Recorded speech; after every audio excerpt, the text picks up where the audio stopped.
السلام عليكم ورحمة الله وبركاته. إن الحمد لله نحمده ونستعينه ونستغفره ونعوذ بالله من شرور أنفسنا وسيئات أعمالنا.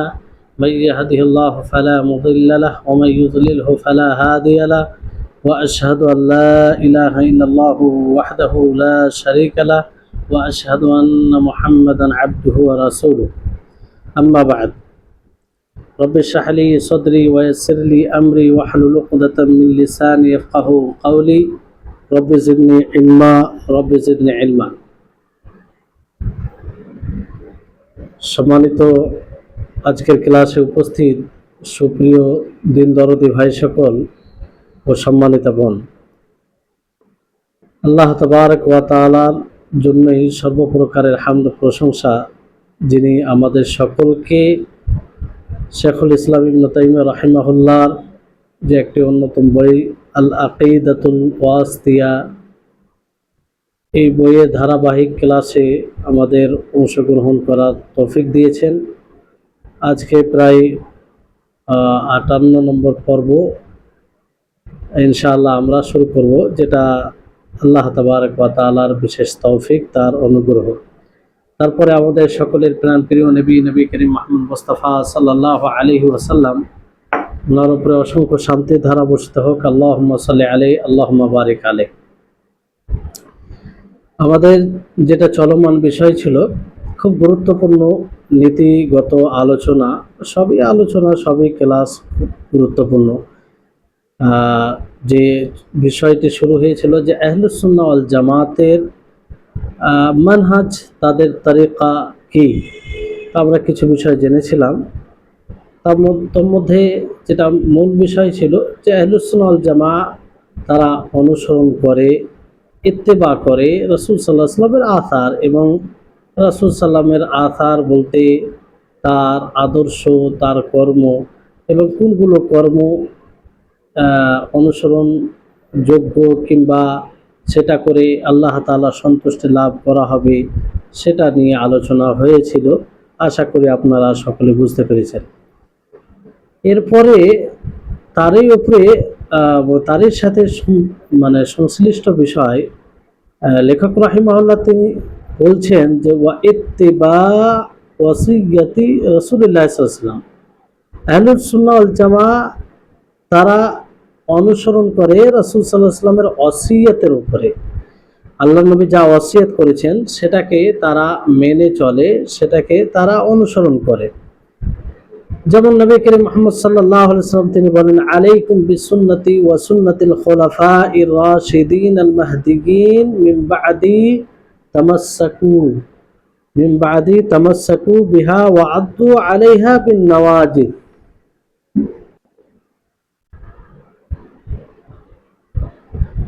এই হাদিসে নবী করিম মুহাম্মদ সাল্লাল্লাহু আলাইহি ওয়াসাল্লাম ওসিয়ত করেছেন।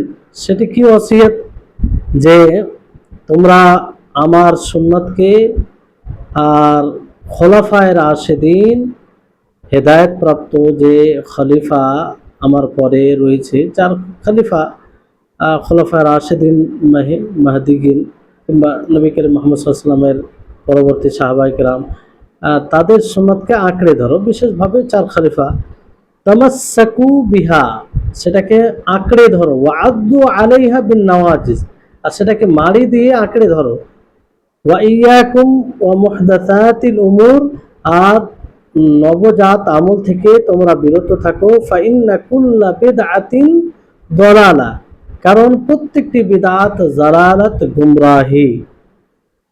তো এখানে নবী করিম মুহাম্মদ সাল্লাল্লাহু আলাইহি ওয়াসাল্লাম ওসিয়ত করেছেন আহলুস সুন্নাহ ওয়াল জামা এর উপর আমল করেন, এর ইত্তেবা করেন, তথা রাসূল সাল্লাল্লাহু আলাইহি ওয়াসাল্লাম যে ওসিয়ত করেছেন যে তোমরা আমার পরে খোলাফায়ে রাশিদিন তাদের সুন্নাতকে আমার সুন্নাতকে আঁকড়ে ধরো, তারপর তাদের সুন্নাতকে আঁকড়ে ধরো। তো আহলে সুন্নাহ ওয়াল জামা তাই করেন, সেটাকে আঁকড়ে ধরেন খোলাফায়ে রাশিদিন, আর বিদআত থেকে বিরত থাকেন। তো ইত্তিবা বলতে যেমন রাসূল সাল্লাল্লাহু আলাইহি ওয়াসাল্লামের আদর্শ কিংবা আথার, যেটা কয়েক ভাগে বিভক্ত, সেটা আলোচনা করা হয়েছে। সেটা যেমন অনুসরণ করতে হবে, অনুসরণ করে আহলুস সুন্নাহ ওয়াল জামা। অনুরূপভাবে নবী সাল্লাল্লাহু আলাইহি ওয়াসাল্লাম যে ওসিয়ত করেছে তারও অনুসরণ করে, ওসিয়ত কাকে বলা হয়? যে কাউকে কোনো গুরুত্বপূর্ণ জিনিসের হুকুম দেওয়া, হ্যাঁ, কোনো গুরুত্বপূর্ণ জিনিসের হুকুম দেওয়া অন্য কাউকে, এটা ওসিয়ত। আলাইকুম বিসুন্নতি এর অর্থ কি? যে আল্লাহ নবী উদ্বুদ্ধ করেছেন যাতে নবী সাল্লাল্লাহু আলাইহি সাল্লামের সুন্নতকে আঁকড়ে ধরা হয়, মজবুত করে ধরা হয়।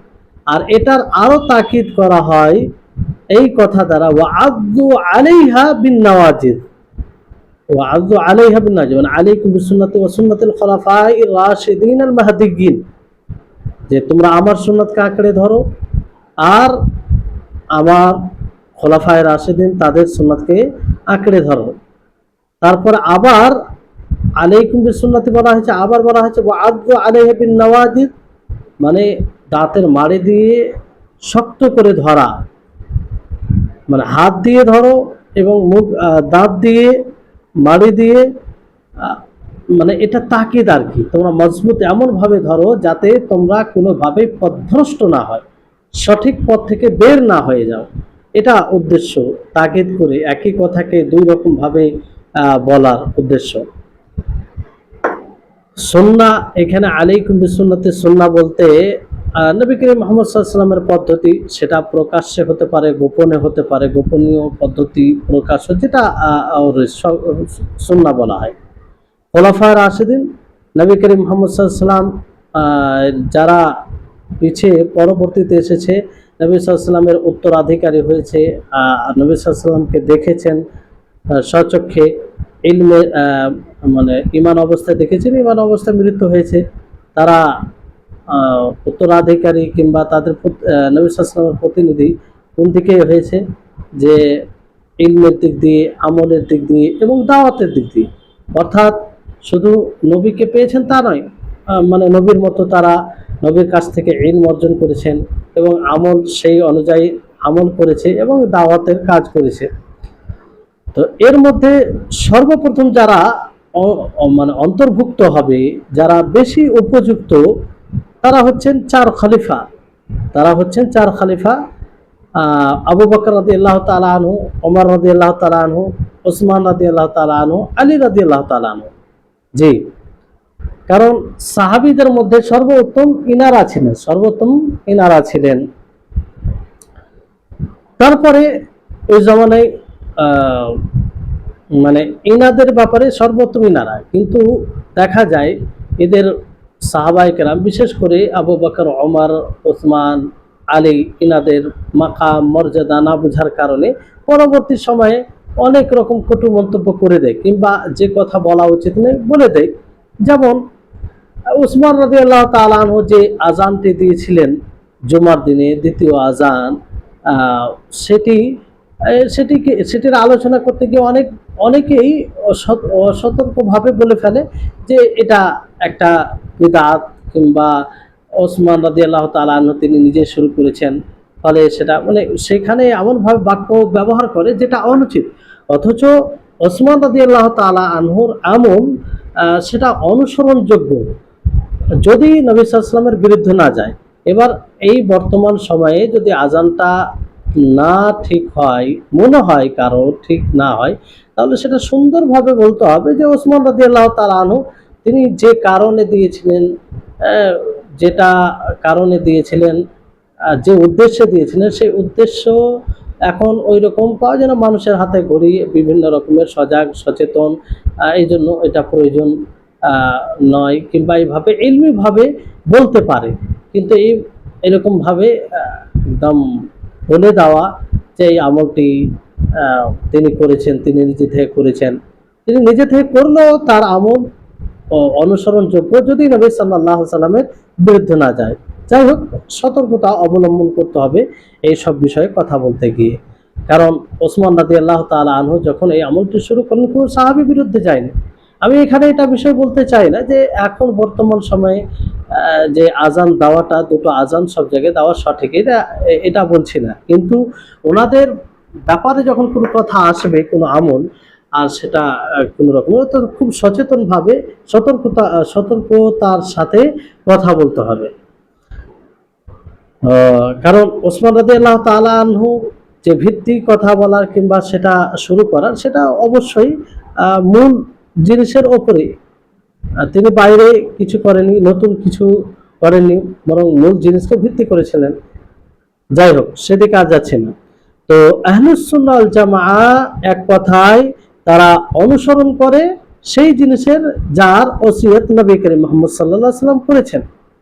আর নবী সাল্লাল্লাহু আলাইহি ওয়াসাল্লাম ওসিয়ত করেছেন যে তোমরা আমার সুন্নাতকে মজবুত করে ধরে রাখো, আর খোলাফায়ে রাশিদিন হেদায়েত প্রাপ্ত সাহাবীদের সুন্নাতকে ধরে রাখো।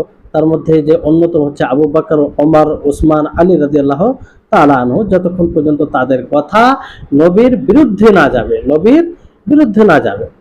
জি,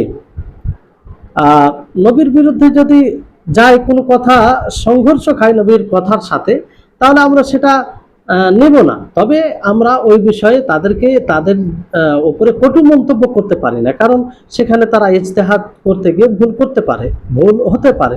আর ইজতেহাদে যদি ভুল হয়, তারপরও তিনারা নেকি প্রাপ্ত, নেকি পাবেন। আর যদি সঠিক উপনীত হয়, তাহলে তো দুই নেকি। জি, সেই হাদিসে নবী করিম মুহাম্মদ সাল্লাল্লাহু আলাইহি ওয়াসাল্লাম কি বলেছেন, ওয়া ইয়্যাকু ওয়া মুহদাসাতিল উমুর, যে তোমরা নব আমল উদ্ভাবিত আমল থেকে তোমরা বিরত থাকো।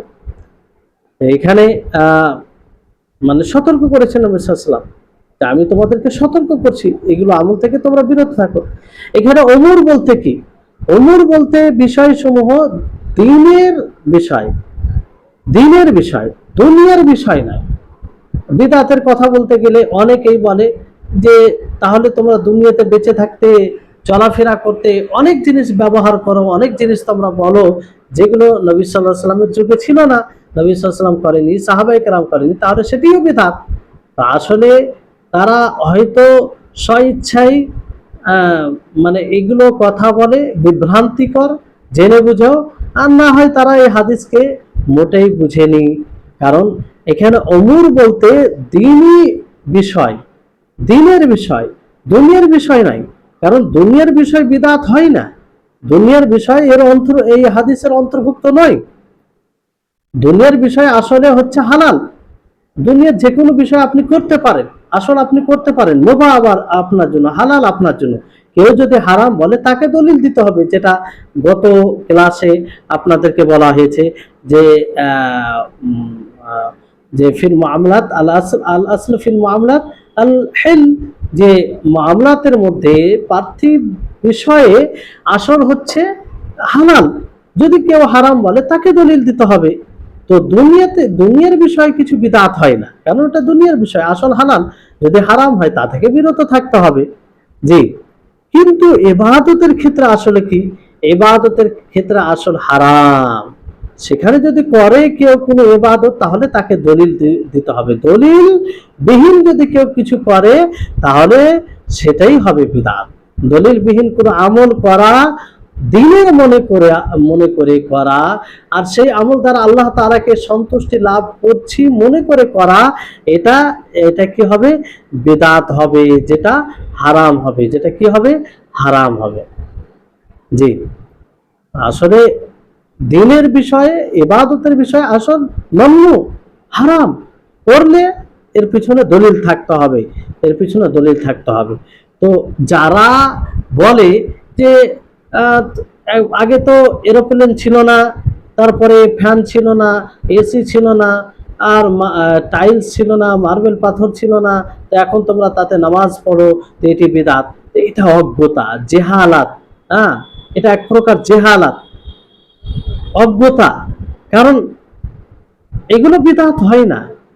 একটা হচ্ছে মূল ইবাদত, আর একটা হচ্ছে ইবাদতের সহযোগী।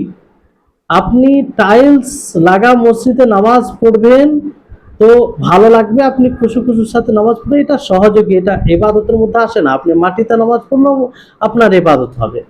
জি, আর প্লেনে আপনি যাচ্ছেন কোথাও, তো আপনাকে নামাজের সময় হয়ে গেছে, নামাজ পড়তে হবে। তো মূল কেউ প্লেনে নামাজ পড়া এটা মানে খাস ইবাদত এটা মনে করে না, সেখানে নামাজের সময় হয়ে যায় বলে নামাজ পড়ে, তো প্লেনে নামাজ পড়া বিদআত। এগুলো নির্বোধের পরিচয় দেওয়া যারা এই ধরনের কথা বলে। জি, তো দুনিয়ার বিষয়ে বিদআত কিছু হয় না। দুনিয়ার বিষয়ে, জাগতিক বিষয়ে বিদআতের কোনো সম্পর্ক নেই। বিদআতের সম্পর্ক কার? দ্বীনের সাথে, দ্বীনের সাথে।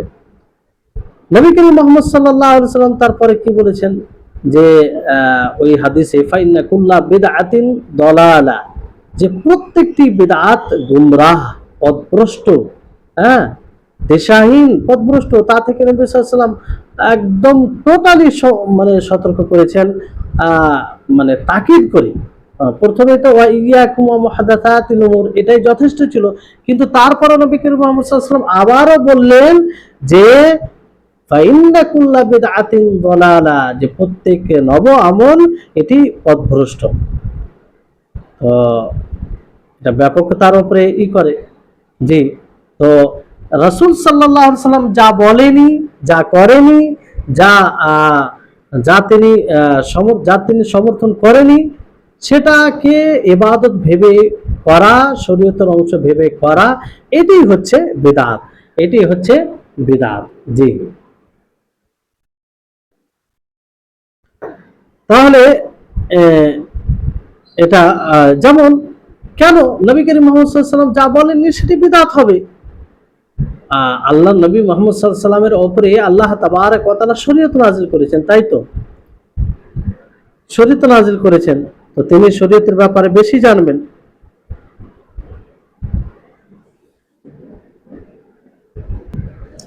তো নবী করিম মুহাম্মদ সাল্লাল্লাহু আলাইহি ওয়াসাল্লাম তিনি শরীয়তের ব্যাপারে বেশি জানতেন, তার উপরে শরীয়ত নাযিল হয়েছে।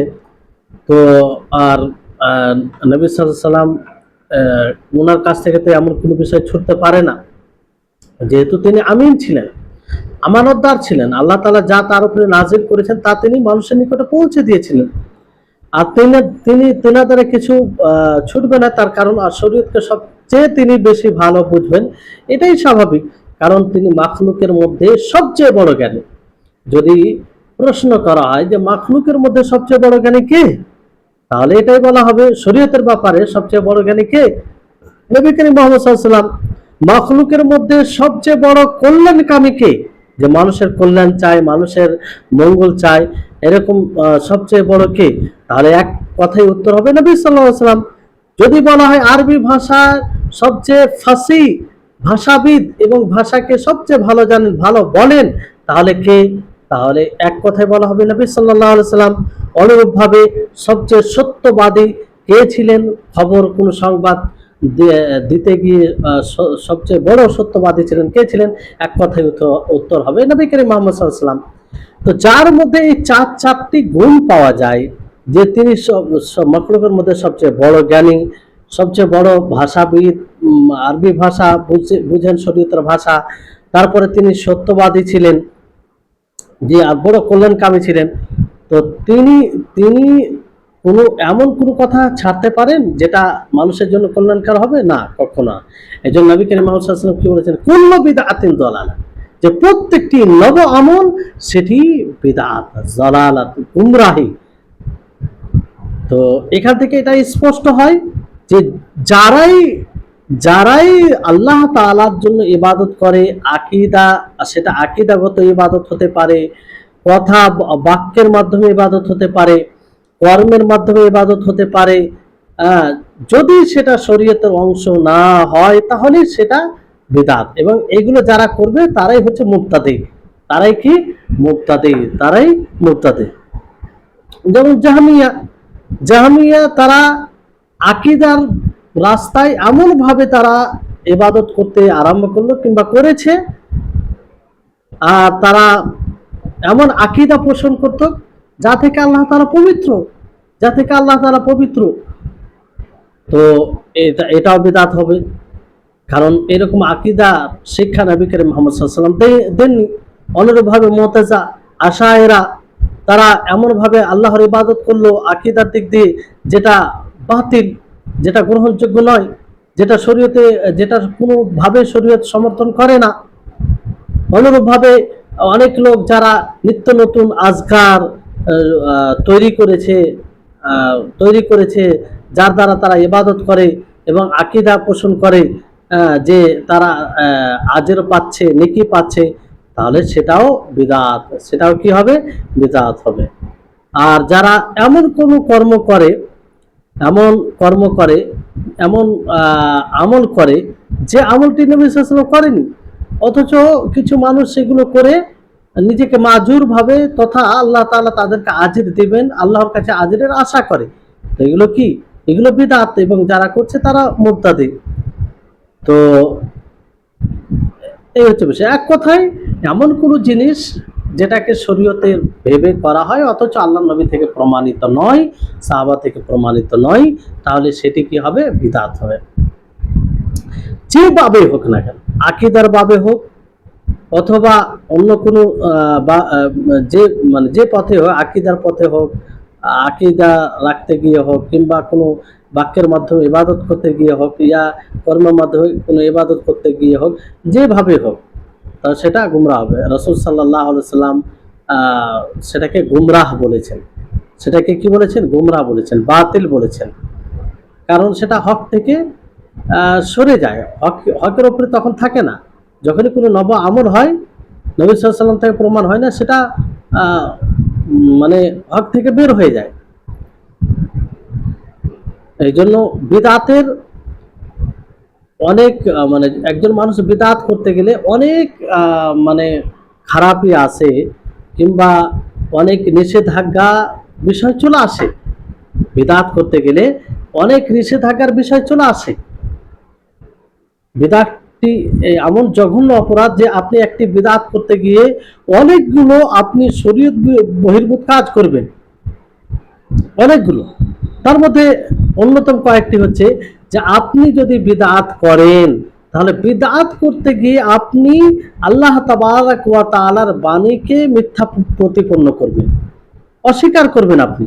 কারণ আল্লাহ তাবারাক ওয়া তাআলা কি বলেছেন?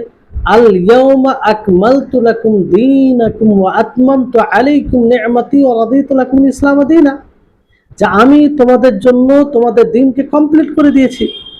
তাহলে আল্লাহ তাআলা কমপ্লিট করে দিয়েছেন নবী সাল্লাল্লাহু আলাইহি সাল্লামের জামানায়, নবীর জীবদ্দশায়। আর আজকে আপনি এসে বলছেন, এমন আমল করছেন যে আমলটি নবীও করেনি, সাহাবায়ে কেরামও করেনি। আপনি নতুন ভাবে আমল করে এটা বলতে চাইছেন যে আল্লাহ তাআলা মিথ্যা বলেছেন যে তিনি কমপ্লিট করে দিয়েছেন, কমপ্লিট হয়নি। কারণ আপনি সেই আমল দ্বারা আল্লাহর নিকটে সওয়াবের আশা করছেন, সে আমল দ্বারা আপনি আল্লাহর নিকটে জান্নাতের প্রত্যাশী আপনি। তো এটা এক প্রকার আল্লাহর বাণীকে মিথ্যা প্রতিপন্ন করা, আল্লাহর বাণীকে অস্বীকার করা। জি, আল্লাহ তাআলা কমপ্লিট করে দিয়েছে, তাতে কোনো সংযোজন করার সুযোগ নেই আর বিয়োজন করার সুযোগ নেই। জি, আপনি নতুন কোনো আমল করছেন, তার মানে আপনি বলতে চাইছেন যে আল্লাহ তাবারক ওয়া তাআলা যে বলেছেন যে দিনকে কমপ্লিট করে দিয়েছে, এটা মিথ্যা, এটা মিথ্যা। নাউজুবিল্লাহ। দ্বিতীয় যেটা নিষেধাজ্ঞা আসে, বড় অপরাধ করা হয় এই বিদআত করতে গিয়ে, যে আপনি শরীয়তকে ত্রুটিযুক্ত করে দেন। শরীয়তের ব্যাপারে আপনি এটা বলতে চান বিদআত করার মাধ্যমে যে শরীয়ত হচ্ছে অসম্পূর্ণ, শরীয়ত হচ্ছে অসম্পূর্ণ। আর যে ব্যক্তি বিদআত করে, নব আমল করে, সে সেটাকে পূর্ণ করে। অথচ আল্লাহ তাআলা পূর্বে এই শরীয়ত পরিপূর্ণ, আল্লাহ তাআলা ঘোষণা করে দিয়েছেন যে শরীয়ত পরিপূর্ণ, পরিপূর্ণ। মানুষের কল্যাণের কোনো জিনিস তাতে ছাড়া হয়নি, মানুষকে অকল্যাণ থেকে সাবধান করতে কোনো জিনিস ছাড়া হয়নি। সমস্ত অকল্যাণ জিনিস থেকে সাবধান করা হয়েছে এই শরীয়তে ইসলামিয়াতে। আর সমস্ত কল্যাণ জিনিসের দিকে মানুষকে আগ্রহ করা হয়েছে, কিংবা সেদিকে আহ্বান করা হয়েছে এই শরীয়তে ইসলামিয়াতে। যত প্রকারের কল্যাণ আছে, জি, প্রকৃত কল্যাণ। তাহলে বিদআত করা মানে আপনি শরীয়তকে অসম্পূর্ণ বলে ঘোষণা করছেন। তাহলে কত বড় দুঃসাহসিকতাটা, কত বড় এটা দুঃসাহস। তৃতীয় যেটা অপরাধ করা হয় বিদআত করতে গিয়ে, যে আপনি সেই সব মুসলিমদেরকে ত্রুটিযুক্ত মনে করছেন, সেই সব মুসলিমদের ব্যাপারে আপনি মানে কুমন্তব্য করছেন যে তারা পুরো দিনকে আমল করেনি, যারা গত হয়ে গেছে। যেমন আপনি এখন নতুন আমল করছেন, বিদআত করছেন, নতুন আমল করছেন, তো তার মানে আপনি কি বলতে চান? সাহাবায়ে কেরাম তো সেই আমলটি করেনি, তার মানে সাহাবায়ে কেরাম দ্বারা এই আমলটি ছুটে গিয়েছে, সাহাবায়ে কেরাম দ্বারা এই আমলটি ছুটে গেছে, আর আপনি করে ফেললেন, মানে আপনি তাদের চেয়ে বেশি ভালো আমল করে নিলেন, অতিরিক্ত আমল করলেন, তারা করেনি। তাহলে আপনি তাদেরকে আপনি নিচে করে দিলেন, কিংবা তাদেরকে ত্রুটিযুক্ত মনে করলেন। এত বড় একটা মানে তাদের দিনকে আপনি অসম্পূর্ণ মনে করলেন, কিন্তু তারা করেনি, আপনি করছেন। তারা করেনি, তা আপনার হিসাবে তারা অসম্পূর্ণ, আর আপনি করছেন, মানে আপনি ওই বিষয়ে এগিয়ে গেলেন। তাহলে কত বড় একটা দুঃসাহসিকতা দেখানো হয়, কত বড় অপরাধ করা হয় এই বিদআত করতে গিয়ে। চতুর্থ যেটা অপরাধ করা হয় বিদআত করতে গিয়ে, সেটা হচ্ছে যে দেখেন, একজন মানুষ যখন বিদআত করে, যখনই সে বিদআত করে, ওই জায়গায় যেটা সুন্নাহ ছিল সেটা বিলুপ্ত হয়ে যায়, বিদআত যেখানে, সেখানে সুন্নাত থাকে না, সুন্নাত যেখানে থাকে সেখানে বিদআত থাকে না। দুটো জিনিস এক অপরের বিপরীত। আপনি একটি বিদআত করতে গেলে সেখানে যেটা সুন্নাহ রয়েছে সে সুন্নাহটি উঠে যাবে, সে সুন্নাহটি কি হবে, উঠে যাবে। এটাই যেমন সালাফগণ বলেন যে মা আহদাথা কওমুন বিদআতান ইল্লা হাদামু মিসলাহা মিনাস সুন্নাহ, যে যখনই কোনো কওম সম্প্রদায় বিদআত করেছে, নব আমল করেছে, ঠিক ওই মতোই সুন্নাত তাদের কাছ থেকে উঠে গেছে। আর এরকম উদাহরণ অনেক আছে। এরকম উদাহরণ যেমন দেখবেন যে অনেক জায়গায় ফরজ সালাতের পরে সম্মিলিত মুনাজাত, একসাথে মুনাজাত করা, যেটা প্রমাণ নেই, যেটা বিদআত। কিন্তু যারা করে তারা কি করে, ওটা নিয়ে এত ব্যস্ত থাকে যে ওই জায়গায় যে সুন্নাহ আমলগুলো সেটা ছেড়ে দেয়। যেমন ফরজ সালাতের পরে যেগুলো আজকার রয়েছে, নবী করিম মুহাম্মদ সাল্লাল্লাহু আলাইহি ওয়াসাল্লাম পড়তেন, এগুলো প্রমাণিত, তো সেগুলো আর পড়ে না, দোয়া নিয়ে ব্যস্ত থাকে, আর এদিকে তারা গুরুত্ব দেয় না। তো একটি বিদআত করার কারণে এতগুলো সুন্নাহ তাদের কাছে ছুটে যায়। এটাই স্বাভাবিক, যেখানে বিদআত হবে সেখান থেকে সুন্নাহ উঠে যাবে, আর যেখানে সুন্নাহর প্রতি দৃঢ় হবে মানুষ, ওখান থেকে বিদআত উঠে যাবে। আপনি দেখেন যে সব জায়গায় বিদআত হয়, যারা বিদআত করে তাদের মধ্যে সুন্নাতের ঘাটতি থাকে, তারা প্রকৃত সুন্নাত তাদের মধ্যে থাকে না। জি, তো এটা একটা অপরাধ, বিদআত করতে গেলে এরকম একটা ক্ষতি হবে। পঞ্চম যেটা অপরাধ করা হয় বিদআত করতে গিয়ে, যে দেখেন বিদআত করার কারণে উম্মতের মধ্যে বিচ্ছিন্নতা, ফাটল, উম্মত আলাদা আলাদা হয়ে গেছে, খন্ড খন্ড হয়ে গেছে। কেন, কিসের কারণে? বিদআতের কারণে। বিভিন্ন মানুষ আলাদা আলাদা আমল করছে, নব আমল করছে, আর তারা সেটা করে তারা নিজেদেরকে হক পন্থী বলে দাবি করে, আর বাকিদেরকে পথভ্রষ্ট মনে করে, বাকিদেরকে জাহান্নামী মনে করে, বাকিদেরকে মনে করে যে তারা সঠিক ইসলামের উপরে নেই, আর তারা নিজেকে হক মনে করে। এইভাবে তারা নিজেকে হক মনে করে। একদিকে আহলুস সুন্নাহ ওয়াল জামা যারা সঠিকের উপরে আছে, তারা তো নিজেকে হক মনে করবে এবং অন্যদেরকে বাতিল মনে করবে। তো এইভাবে উম্মতের মধ্যে তাফারাকা, উম্মতের মধ্যে বিচ্ছিন্নতা, উম্মতের মধ্যে ফাটল দেখা যায়। এই জন্য যারা বলে যে ঐক্য সৃষ্টি করার জন্য সবার সাথে এক হতে হবে, আর এর মূল উৎস হচ্ছে যে মানে ছোট ছোট বিষয়কে বলতে হবে না, এটা একটা ভিত্তিহীন কথা। দেখেন, ঐক্য সৃষ্টির অন্যতম পথ হচ্ছে যে আপনি বিদআতকে বর্জন করুন, সহিহ সুন্নাহকে আঁকড়ে ধরুন, সরল পথকে আঁকড়ে ধরুন, আল্লাহর প্রকৃত দ্বীনকে বাস্তবায়ন করুন। স্বাভাবিকভাবেই মানুষের মধ্যে ঐক্যতা সৃষ্টি হবে, মানুষ এক প্ল্যাটফর্মে আসবে, মানুষ বিচ্ছিন্ন হবে না, মানুষের মধ্যে ফাটল ধরবে না, কারণ তাদের দ্বীন এক হবে, তাদের কিতাব এক হবে, তাদের উদ্দেশ্য এক হবে, আর তাদের দ্বীন এক হওয়া মানে সেই দিনকেই পালন করবে যে দিন নবী সাল্লাল্লাহু আলাইহি ওয়াসাল্লাম দিয়ে গেছেন। কিন্তু বিদআত করার ফলে প্রকৃত দ্বীনের উপরে অনেক মানুষ থাকে না, ভিন্ন ভিন্ন সব পদ্ধতিতে আমল করে, নব আমল করে, ফলে আলাদা আলাদা হয়ে যায়, ফাটল ধরে যায়। তো এত বড় একটা অপরাধ করা হয় বিদআত করার মাধ্যমে, কিন্তু এত বড় একটা অপরাধ হয়। জি, তো এই হচ্ছে এগুলো খারাপই, কিংবা এগুলো নিষেধাজ্ঞা বিদআত করতে গিয়ে স্বাভাবিকভাবে চলে আসে। বিদআত করা মানে যে ব্যক্তি মুবতাদি হয়, স্বাভাবিকভাবে তার বিবেকে ঘাটতি আছে, এটাই বোঝা যায়। এবং তার দিনও ঘাটতি আছে, তার দিনও ঘাটতি আছে, জেহালাত আছে। কারণ একজন বিবেক সম্পূর্ণ লোক কখনো এই নব আমল করতে পারে না। কারণ সঠিক সুস্থ বিবেকের দাবি কি হবে? সুস্থ বিবেক এটাই বলবে যে নবী করিম মুহাম্মদ সাল্লাল্লাহু আলাইহি ওয়াসাল্লাম করেনি, যার উপরে শরীয়ত নাযিল হয়েছে, যিনি শরীয়তের আমিন, যিনি প্রত্যেকটি কথা মানুষের নিকটে পৌঁছে দিয়েছে, যিনি মানুষকে এমন কথা বলতে ছাড়েননি যেটা দ্বারা মানুষের কল্যাণ হবে, তিনি মানুষকে এমন জিনিস থেকে সতর্ক করতে ছাড়েনি যা দ্বারা মানুষের ক্ষতি হবে। তো সেই নবী এমন কোনো আমল করেনি, এমন কোনো কথা বলেনি, সেটা কি করে করবে? সুস্থ বিবেক কখনো এটা করতে চাইবে না। এই জন্য যারা করছে তাদের মূলত সুস্থ বিবেক হারিয়ে গেছে, তাদের মধ্যে সুস্থ বিবেক নেই, তারা সুস্থ বিবেক থেকে বঞ্চিত হয়েছে, তাদের বিবেকে ফাসাদ সৃষ্টি হয়েছে, আর দিনও ঘাটতি রয়েছে। কেন? প্রকৃত দিন কি? আপনি যে দিন রাসূল সাল্লাল্লাহু আলাইহি ওয়াসাল্লাম ছেড়ে গেছে সেই দিনকে বাস্তবায়ন করবেন, সেই দিনকে বাস্তবায়ন করবেন।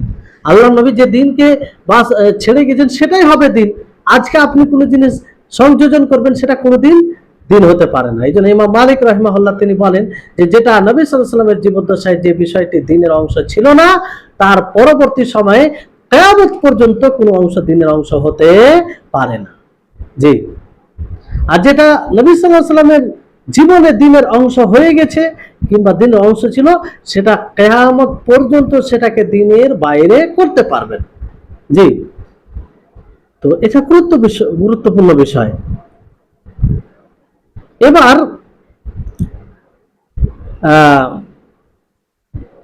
এবার এখান থেকে যেটা বোঝা যায় যে বিদআত, সকল বিদআত পথভ্রষ্ট, কুল্লা বিদআতিন দালালা। এখান থেকে এটা স্পষ্ট হয় যে যারা বিদআতকে বিভিন্ন ভাগে বিভক্ত করে, বিদআতকে কেউ বলে বিদআতের 5 প্রকার, কেউ বলে বিদআতের 3 প্রকার, কেউ বলে বিদআতের 6 প্রকার, তো তারা বড় সড় ভুল করে, আর তাদের ভুল হওয়ার মানে বিদআতকে যারা কয়েক প্রকারে বিভক্ত করে, তারা বড় সড় ভুল করে। দুটো কারণের মধ্যে কোনো একটা কারণ হবে। একটা হয় তারা মানে শরীয়তে বিদআতের সংজ্ঞা রয়েছে কিংবা বিদআতে যে বিশেষ বৈশিষ্ট্য থাকবে সেটা তারা ফিট করে না, সেটাকে তারা লক্ষ্য রাখে না, এই জন্য বিদআতের বিভিন্ন প্রকার তারা বর্ণনা করে। অথবা এরকমও হতে পারে যে সেটা ভালো নয় অথচ তারা সেটাকে ভালো মনে করে, ভালো নয় কিন্তু তারা ভালো মনে করে, এই কারণে বিদআতকে তারা বিভিন্ন প্রকার দিয়ে বর্ণনা করে। এটা বিদআত বিভিন্ন প্রকার হতে পারে না, বিদআত সাইয়্যিআ, বিদআতে হাসানা, যে মন্দ বিদআত আর ভালো বিদআত, এরকম কোনো শরীয়তে এরকম কোনো বিদআতে বিভক্ত নেই, ভাগ নেই। কারণ নবী করিম মুহাম্মদ সাল্লাল্লাহু আলাইহি ওয়াসাল্লাম স্পষ্ট বলেছেন কুল্লু বিদআতিন দালালা, যে প্রত্যেকটি বিদআত গুমরাহ, পথভ্রষ্ট। তো কুল্লা মানে সব, মানে ব্যাপকভাবে বলা হয়েছে। তো কোনোভাবে এখানে সুযোগ নেই যে বিদআতের প্রকার করা যাবে। বিদআত বলতে গুমরাহি, বিদআত বলতে পথভ্রষ্টতা, বিদআত বলতেই সেটা শরীয়তের অংশ হতে পারে না। এবার যদি আপনি বলেন যে আমিরুল মুমিনিন ওমর ফারুক রাদিয়াল্লাহু তাআলা আনহু তিনি যখন ওই সব মানুষদের ক্ষেত্রে বলে যারা রমজান মাসে এক ইমামের পিছনে একসাথে নামাজ পড়ছিল, তাদের নামাজ পড়া দেখে তিনি কি বলেছিলেন? তিনি বলেছেন নি'মাতিল বিদআহ হাদিহি ফাআতনা আলাইহা ওয়া সাম্মাহা বিদআহ। তিনি বলেন যে কতই সুন্দর একটি বিদআত, মানে নতুন আমল, আর এর উপরে তাদের প্রশংসা তিনি করলেন, আর তিনি এটাকে বিদআত বলে আখ্যায়িত করলেন। তো এর উত্তর কি হবে? এখানে তো ওমর ফারুক রাদিয়াল্লাহু তাআলা আনহু বিদআত বলেছেন, আর যদি বিদআত ওরকম হয় তাহলে ওমর ফারুক রাদিয়াল্লাহু তাআলা আনহু এটা কেন বলবেন? কারণ বিদআত তো পথভ্রষ্ট। এর উত্তর কি হবে? উত্তর হচ্ছে যে আমরা ওমর ফারুক রাদিয়াল্লাহু তাআলা আনহু যেটা বলেছেন সেটা থেকে লক্ষ্য করব আসলে ওমর ফারুক রাদিয়াল্লাহু তাআলা আনহু যে বিদআতের কথা বলেছেন যে নি'মাতিল বিদআ হাদিহি, এটা খুব সুন্দর বিদআ, মানে খুব সুন্দর একটি নতুন পদ্ধতি, এটা এটা আসলে শরীয়ত হিসেবে বিদআত বলেনি। শরীয়তে যে বিদআতের সঙ্গে দেওয়া হয় যে এমন কোন আমল, এমন কোন কথা, এমন কোন কর্ম করা যেটাকে শরীয়তের অংশ ভাবা, কিংবা সেই আমল দ্বারা আল্লাহ তাআলা সন্তুষ্টি লাভ করা, উদ্দেশ্য করা, অথচ নবী সাল্লাল্লাহু আলাইহি ওয়াসাল্লাম থেকে প্রমাণিত নয়, অথচ নবী সাল্লাল্লাহু আলাইহি ওয়াসাল্লাম থেকে প্রমাণিত নয়। তো এটা হচ্ছে শরীয়তে ইসলামের বিদআত। কিন্তু এই বিদআত এই সংজ্ঞা হিসেবে ওমর রাদিয়াল্লাহু তাআলা আনহু তিনি বলেননি, তিনি শাব্দিক অর্থ হিসেবে বলেছেন, শরীয়তের সংজ্ঞা হিসাবে তিনি বলেনি। আর ওমর রাদিয়াল্লাহু তাআলা আনহু যে জিনিসের উপরে নি'মাতুল বিদআ হাদিহি এটা বলেছেন, এটা তো মূল শরীয়ত থেকে প্রমাণ ছিল না, মূল শরীয়ত থেকে প্রমাণ ছিল। কারণ নবী করিম মুহাম্মদ সাল্লাল্লাহু আলাইহি সাল্লাম থেকে প্রমাণিত যে তিনি 3 দিন রমজান মাসে সাহাবীদেরকে নিয়ে নামাজ পড়েছিলেন, তারাবি যাকে বলছেন। তারপরে তিনি ছেড়ে দিয়েছিলেন সেটাকে, কেন? তার এই আশঙ্কায় যে ফরজ করে দিবে আল্লাহ তাআলা, আর ফরজ করে দিলে উম্মতের জন্য কঠিন হয়ে যেত, বড় কষ্টকর হয়ে যেত, ফরজ করে দিলে না পড়লে গুনাহগার হতো। তো এই জন্য 3 দিন পড়েছিলেন। তো মূল জিনিসটা প্রমাণিত। তো এইখানে ওমর রাদিয়াল্লাহু তাআলা আনহু তিনি শরীয়তে যে বিদআতের সঙ্গে ওই হিসাবে তিনি বলেননি, বরং তিনি বলেছেন যে আসলে সেটা নবী সাল্লাল্লাহু আলাইহি ওয়াসাল্লামের জামানায় হয়েছে, তারপরে নবী সাল্লাল্লাহু আলাইহি ওয়াসাল্লাম যেহেতু ফরজ হওয়ার আশঙ্কায় তিনি ছেড়ে দিলেন, এলেন না, তারপরে মানুষ আর ওইভাবে এক ইমামের পিছনে পড়তেন না, এক ইমামের পিছনে পড়তেন না।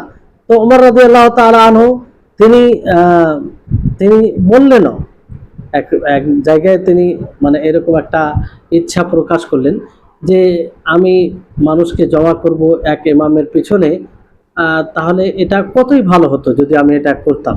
ফলে তিনি উবাই ইবনে কাবকে এবং তামিম আদ-দারি এই দুইজন সাহাবীকে তিনি কি করলেন যে তোমরা 11 রাকাত মানুষকে পড়াও। কত রাকাত? 11 রাকাত। তো তিনারা দুইজনেই 11 রাকাত পড়ালেন। তো পড়ালেন, আর পিছনে মানুষ ছিল, এক ইমামের অনুসরণে অনুগত পড়াছিলেন। তখন এই যে নবী সাল্লাল্লাহু আলাইহি ওয়াসাল্লামের জামানায় 3 দিন হয়েছে, তারপর আর এরকম নামাজ হয়নি। তো এটা পুনরায় চালু হওয়ার ক্ষেত্রে তিনি বলেছিলেন যে নি'মাতুল বিদআ হাদিহি, যেহেতু পূর্বে ছিল না, এই নতুন ভাবে শুরু করা হলো, মানে তুলনামূলক যে ছিল না, শুরু করা হলো, এই জন্য এটাকে নি'মাতুল বিদআ তিনি বলেছেন হাদিহি। কিন্তু আসলে নবী সাল্লাল্লাহু আলাইহি ওয়াসাল্লাম থেকে প্রমাণিত, নবী সাল্লাল্লাহু আলাইহি ওয়াসাল্লাম তিনি পড়েছেন, সাহাবায়ে কেরাম ওনার পিছনে পড়েছেন। আল্লাহ নবী কেন ছেড়েছিলেন? যে ফরজ যাতে না হয়ে যায়। আর ফরজ তখনই হবে নবী সাল্লাল্লাহু আলাইহি ওয়াসাল্লামের মৃত্যুর পরে, নবী সাল্লাল্লাহু আলাইহি ওয়াসাল্লামের পরবর্তীতে তো কোনো জিনিস ফরজ হবে না, যা হওয়ার নবীর জীবনীতে হবে। এই জন্য নবী সাল্লাল্লাহু আলাইহি ওয়াসাল্লাম তার জীবনীতে এটা পড়া বন্ধ করেছিলেন, যাতে ফরজ না করে যায়, মানুষ কষ্টের মধ্যে না পড়ে যায়। কিন্তু পরবর্তী সময়ে তার ফরজ হওয়ার আশঙ্কা থাকে না, পরবর্তী সময়ে আর ফরজ হওয়ার আশঙ্কা থাকে না। এজন্য যখন এই নামাজ এক ইমামের পিছনে মানুষ পড়তে লাগলো, তখন ওমর রাদিয়াল্লাহু তাআলা আনহু দেখে এটা বললেন যে নি'মাতুল বিদআ হাদিহি। তো এটা নিসবি হিসাবে, যে একটা আমল ছেড়ে দেওয়া হয়েছিল, বর্জিত হয়ে গেছিল, আবার তাকে পুনরায় করতে আরম্ভ করলো, মানে পুনরায় করতো, মানে একরকম ভাবে তুলনামূলক ছিল না, পূর্বে বন্ধ হয়ে গেছিল, আবার শুরু হলো। তো বিদআ মানে তো হচ্ছে কোনো নব আমল, তো শাব্দিক দিক দিয়ে মানে নব আমল, নতুন আমল। তো এই কারণে তিনি বলেছিলেন, এর মূল তো প্রমাণিত নবী সাল্লাল্লাহু আলাইহি ওয়াসাল্লাম। তো এটা তো বিদআত হতে পারে না, এটা বিদআতই হবে না, মানে ওই শরীয়তে যে সংজ্ঞা রয়েছে ওই বিদআত হবে না এটা। তো এটাকে বিদআতে ওমর রাদিয়াল্লাহু তাআলা আনহু তিনি শরীয়ত হিসাবে বিদআত বলেননি, শরীয়তে যে বিদআতের সঙ্গে দেওয়া হয় সেই হিসাবে সেটাকে তিনি বিদআত বলেনি। বরং যদি শরীয়ত হিসাবে সেটা বিদআত হতো, তো ওমর রাদিয়াল্লাহু তাআলা আনহু তার প্রশংসা করতো? কখনো করতেন না তিনি, বরং আরো তিনি সতর্ক করতেন মানুষকে নিষেধ করতেন যে তোমরা এটা কি করছো, এটা তো বিদআত, যে বিদআতের পরিণাম ভালো নয়, যে বিদআত থেকে নবী করিম মুহাম্মদ সাল্লাল্লাহু আলাইহি ওয়াসাল্লাম বারবার সতর্ক করেছেন, যে বিদআতের কোনো শরীয়তে ইসলামিয়াতে জায়গাই নেই। তিনি তো সতর্ক করতে পারতেন, তিনি সতর্ক করেছেন না? সতর্ক করেননি, কারণ তিনি শরীয়তে যেটা বিদআত বলা হয় সেই হিসাবে সেই বিদআতকে বিদআত বলেননি, তাকে বিদআত বলেননি। আর কেনই বা বলবে? কারণ ওটা তো নবী সাল্লাল্লাহু আলাইহি ওয়াসাল্লাম থেকে প্রমাণিত, এটা তো নবী সাল্লাল্লাহু আলাইহি ওয়াসাল্লাম থেকে প্রমাণিত। তো এখান থেকে এটা স্পষ্ট হয় যে রাসূল সাল্লাল্লাহু আলাইহি সাল্লামের কালাম, রাসূল সাল্লাল্লাহু আলাইহি সাল্লামের কথা, এটা ওমর রাদিয়াল্লাহু তাআলা আনহুর কথা বিরুদ্ধে যায় না। তো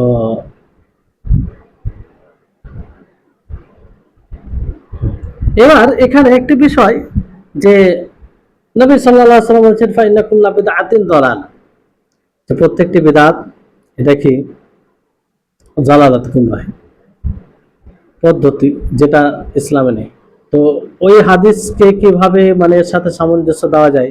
আল্লাহ নবী যে হাদিসে বলছে মান সান্না ফিল ইসলামি সুন্নাতান হাসাতান, যে ব্যক্তি ইসলামে সুন্নাহ ভালো সুন্নাহ করবে, ভালো পদ্ধতি কোনো করবে, ফালাহু আজরুহা, তো তার জন্য তার আজর রয়েছে, ও আজরু মান আমিলা বিহা ইলা ইয়াউমিল কিয়ামা, আর যে কিয়ামত পর্যন্ত যে যারা আমল করবে তারা তাদেরও আমল নেকি পাবে। তো এখানে আল্লাহ নবী কি বলেন, যদি কোনো মানুষ ভালো কোনো পদ্ধতি তৈরি করে, ভালো কোনো, তো নবী সাল্লাল্লাহু আলাইহি সাল্লামের যতগুলো কথা আছে, যতগুলো বাণী আছে, সেটা এক অপরের সত্যায়ন করে, বিরোধিতা করে না। সেই কথাগুলো এক অপরে মানে একটি কথা আর একটি কথার বিরোধী হয় না। তিনি ভালো সুন্নাত থেকে কি উদ্দেশ্য নিয়েছেন? সুন্নাহ আল মাশরুআ, মানে শরীয়ত সম্মত কেউ যদি পদ্ধতি তৈরি করে, যেটা দেখে মানুষ অনুসরণ অনুকরণ করে উদ্বুদ্ধ হয়, তাহলে এটা উদ্দেশ্য, এটা উদ্দেশ্য। তো যেমন এই হাদিসে মান সান্না ফিল ইসলামে সুন্নাতান হাসানাতান ফালাহু আজরুহা ওয়া আজরু মান আমিলা বিহা ইলা ইয়াউমিল কিয়ামা। তো এই হাদিসের বলার কিছু কারণ রয়েছে। নবী করিম মুহাম্মদ সাল্লাল্লাহু আলাইহি সাল্লামের নিকটে একবার কোনো জায়গা থেকে লোক আসে, আর তার অবস্থা দেখে নবী সাল্লাল্লাহু আলাইহি সাল্লাম অতি মানে দয়া দয়া মানে তার উপরে সাফকাত করলেন কিংবা দয়া করেন, যে যেমন দেখা তাকে হয়তো সহযোগিতার আবেদন করেছিল কিংবা আবেদন না করলেও তার অবস্থা দেখে হয়তো আল্লাহ নবী বুঝতে পেরেছিলেন। ফলে তিনি কি বললেন যে তোমরা যে যা পারো দাও। তো ওর মধ্যে একজন ব্যক্তি পয়সার একটা পলিথিন বলতে পারেন কিংবা ব্যাগ বলতে পারেন কিংবা বোরা, যাই হোক, এরকম একটা কিছু তাতে ভরে পয়সা এনে নবী সাল্লাল্লাহু আলাইহি সাল্লামের সম্মুখে রেখে দেন। তো এই আমলটি দেখে নবী করিম মুহাম্মদ সাল্লাল্লাহু আলাইহি ওয়াসাল্লাম খুব মুগ্ধ হলেন, খুব খুশি হলেন।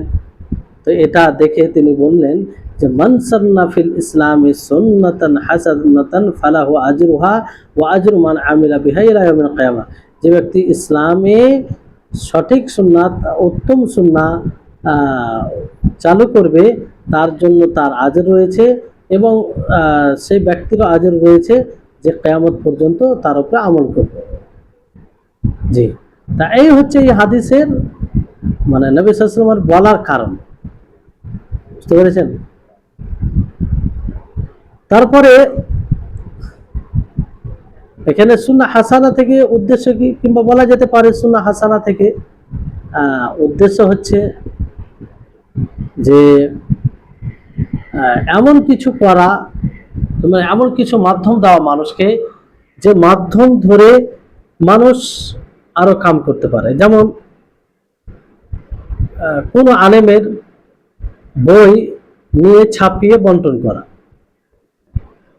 প্রথম যদি কেউ এই কাজটি করে, আর কোনো মানুষ যদি তার এই কাজটি দেখে উদ্বুদ্ধ হয়ে করে, তাহলে সেও তার নেকি পাবে, এটাও অর্থ হতে পারে। জি। তো এখান থেকে স্পষ্ট যে রাসূল সাল্লাল্লাহু আলাইহি সাল্লামের কথা এক অপরের বিপরীত হয় না, সংঘর্ষমুখী হয় না, বরং সেটা নিশ্চিত থাকে, সর্বসম্মতিতে থাকে। কারণ রাসূল সাল্লাল্লাহু আলাইহি সাল্লাম নিজের ইচ্ছায় কিছু বলেন না, নিজের ইচ্ছায় তিনি কিছু বলেন না। যা কিছু বলেন শরীয়তের ব্যাপারে আল্লাহ তাআলার পক্ষ থেকে তিনি বলেন। ফলে নবী সাল্লাল্লাহু আলাইহি সাল্লামের কথার মধ্যে সাংঘর্ষিকতা কিংবা এক অপর বিরোধী, একটি কথা আর একটি কথার বিরোধী পাওয়া যাবে না। কারণ তিনি তো নিজের কথা ব্যক্ত করেন না। শরীয়তের ব্যাপারে আল্লাহ তাআলা যা তার উপর ওহী করেন কিংবা ইলহাম করেন সেগুলোই তিনি বলেন।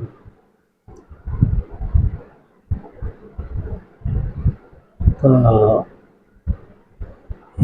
তারপরে বিষয় হচ্ছে, বাস এখান থেকে থাক আজকের মতো। ইনশাআল্লাহ ফের পরবর্তীতে ক্লাস হবে না, কিছুক্ষণ পড়াবো। আচ্ছা, আগে ইনশাআল্লাহ পরবর্তীতে। আল্লাহ তাআলা যেন আমাদের সকলকে ভালোভাবে বোঝার তৌফিক দান করেন, আমাদের সকলের ইলম বারাকা দান করেন, আর আল্লাহ তাআলা আমাদের সকলকে ইলম অর্জনের প্রতি প্রকৃতরূপে আগ্রহী করে গড়ে তুলবেন। সার্বিকভাবে আমাদের সকলকে যেন আল্লাহ তাআলা তৌফিক দান করেন। ওয়া আখির দাওয়ানা আনিল হামদুলিল্লাহি রাব্বিল আলামিন। আসসালামু আলাইকুম ওয়া রাহমাতুল্লাহি ওয়া বারাকাতুহু।